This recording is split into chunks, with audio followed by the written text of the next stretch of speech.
Hi friends, welcome back to our channel Shiva tech verse.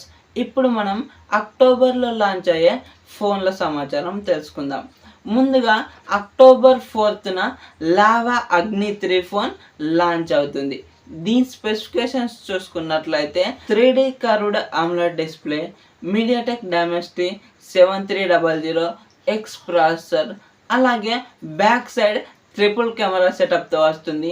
ఇది main camera 50 megapixel camera ఉంటుంది. దీనికి optical image stabilisation support కూడా ఉంటుంది. అలాగే ఇందులో టెలిఫోటో లెన్స్ కూడా ఉంటుంది. థర్డ్ కెమెరా ఏంటి అన్నది చూడాలి.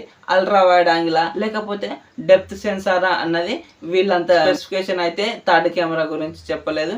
అలాగే ఈ కెమెరా సెటప్ పక్కన ఒక చిన్న డిస్ప్లే ఉంటుంది. ఈ డిస్ప్లేలో మనం కాల్ నోటిఫికేషన్స్ చూసుకోవచ్చు, లేదంటే ఏదైనా యాప్ నోటిఫికేషన్స్ కూడా చూసుకోవచ్చు. ఏ నోటిఫికేషన్ వచ్చినా కూడా ఈ వెనకాల ఉన్న చిన్న డిస్ప్లేలో కనిపిస్తుంది.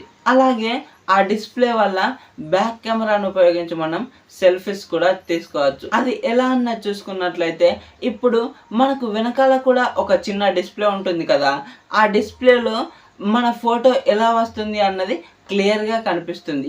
దానివల్ల మనం బ్యాక్ కెమెరాను ఉపయోగించి కూడా మంచిగా సెల్ఫీస్ అయితే తీసుకోవచ్చు. మోస్ట్లీ ఈ ఫోన్ని మనం అండర్ 20K బడ్జెట్లో ఎక్స్పెక్ట్ చేయవచ్చు, లేదంటే 20,000కు 1,000 అటు ఇటులో కూడా ఈ ఫోన్ని లాంచ్ చేసే అవకాశం ఉంటుంది. ఎందుకంటే ఈ ఫోన్లో ఉన్న స్పెసిఫికేషన్స్ అలాంటివి. అలాగే ఇప్పుడు మనం ఇంకొక ఫోన్ గురించి చూసుకున్నట్లయితే శాంసంగ్ గెలాక్సీ S24 FE.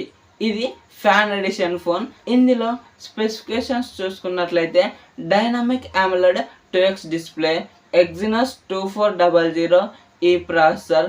అలాగే ఇందులో ఫ్లాగ్షిప్ ఫోన్లో ఉన్న అన్ని ఫీచర్స్ ఉంటాయి. లైక్ ట్రిపుల్ కెమెరా సెటప్, అంటే 50 MP main camera with OIS, అలాగే telephoto lens, ultra wide angle camera, వాటిని ఉపయోగించి మ్యాక్రో షాట్స్ని కూడా తీసుకోవచ్చు. అలాగే ఫ్రంట్ కెమెరా 10 మెగాపిక్సెల్ సెల్ఫీ కెమెరాతో వస్తుంది. సో మనం డీసెంట్ ఫోటోగ్రాఫ్స్ని క్యాప్చర్ చేసుకోవచ్చు. అలాగే ఇందులో IP68 వాటర్ రెసిస్టెన్స్ కూడా ఉంటుంది. ఇప్పుడు దీన్ని అయితే అనౌన్స్ చేశారు. దీని ప్రైస్ కూడా ఉంది. బేస్ వేరియంట్ మనకు 8+128GB 59,999కి వస్తుంది. అలాగే high end variant 8+256GB variant 65,999కి అయితే వస్తుంది. ఇప్పుడు తర్వాత ఫోన్ గురించి మాట్లాడుకున్నట్లయితే ఇన్ఫినిక్స్ నుంచి ఒక ఫ్లిప్ ఫోన్ రాబోతుంది. ఇది ఇన్ఫినిక్స్ జీరో ఫ్లిప్ అనే పేరుతో లాంచ్ చేస్తున్నారు. ఇప్పుడు దీని స్పెసిఫికేషన్స్ చూసుకున్నట్లయితే దీంట్లో కవర్ స్క్రీన్ కూడా చాలా పెద్దగా ఉంటుంది. 3.64 ఇంచెస్ AMOLED డిస్ప్లే. అలాగే మెయిన్ డిస్ప్లే గురించి మాట్లాడుకున్నట్లయితే 6.9 ఇంచెస్ AMOLED డిస్ప్లే. ఇవి రెండు కూడా AMOLED డిస్ప్లేలే. అలాగే ఈ రెండింటికి 120Hz రిఫ్రెష్ రేట్ సపోర్ట్ చేస్తుంది. అలాగే ఈ ఫోన్లో ప్రాసెసర్ గురించి మాట్లాడుకున్నట్లయితే మీడియాటెక్ డైమెన్సిటీ 8020 ప్రాసెసర్తో వస్తుంది. ఈ ఫోన్ మనకు 50K బడ్జెట్లో వచ్చే అవకాశం ఉంటుంది. అలాగే వివో కూడా Y సిరీస్లో ఫోన్స్ని లాంచ్ చేస్తుంది. ఈ ఫోన్లని వివో అయితే ఆఫ్లైన్లో తీసుకువస్తుంది. అలాగే వీటితో పాటు కొన్ని వేరే ఫోన్స్ కూడా లాంచ్ అవుతాయని చెప్తున్నారు. కానీ అవి ఈ అక్టోబర్లోనే లాంచ్ అవుతాయని పెద్ద కన్ఫర్మేషన్ అయితే లేదు. కానీ ఇప్పుడు ఆ ఫోన్లు ఏంటో చూద్దాం. రెడ్మీలో 14 సిరీస్ ఉంది. అలాగే మోటో G75 ఫోన్ కూడా ఉంది. ఇవైతే కన్ఫామ్గా అక్టోబర్లోనే లాంచ్ అవుతాయని ఏమంత చెప్పలేం, కానీ ఇవి కూడా వస్తాయని రూమర్స్ వస్తున్నాయి. అలాగే ఈ నెలలోనే మనకు మీడియాటెక్ నుంచి MediaTek Dimensity 9400 processor, flagship processor అయితే లాంచ్ చేస్తున్నారు. ఇప్పుడు ఈ 11-12 డేట్లలో ఏమో సమ్మిట్ ఉంది.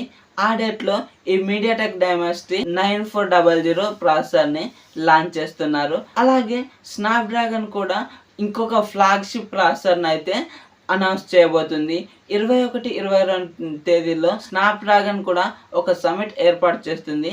అందులో ఇది కూడా ఫ్లాగ్షిప్ ప్రాసెసర్ని అనౌన్స్ చేస్తుంది. కానీ ఇది ఈసారి 8 Gen 4 అని అయితే పెట్టట్లేదు. దీనికి స్నాప్డ్రాగన్ 8 Elite అని అయితే పెడుతున్నారు. మరి ఈసారి అయితే పేరు చేంజ్ అవుతుందా? ఇవి రూమర్స్ అయితే ఉన్నాయి. మరి ఇప్పుడు దీన్ని 8 Gen 4 అని పిలవన్నా, లేకపోతే అది Elite అని తెస్తుంది ఆదాపిల్ వలన అన్నది లాంచ్ డేట్ రోజు అయితే తెలుస్తుంది. మరి ఈ వీడియో కనుక నచ్చినట్లయితే వీడియోకి ఒక లైక్ చేసుకోండి, అలాగే మన ఛానల్ని సబ్స్క్రైబ్ చేసుకోండి. Thank you so much for watching and bye bye now.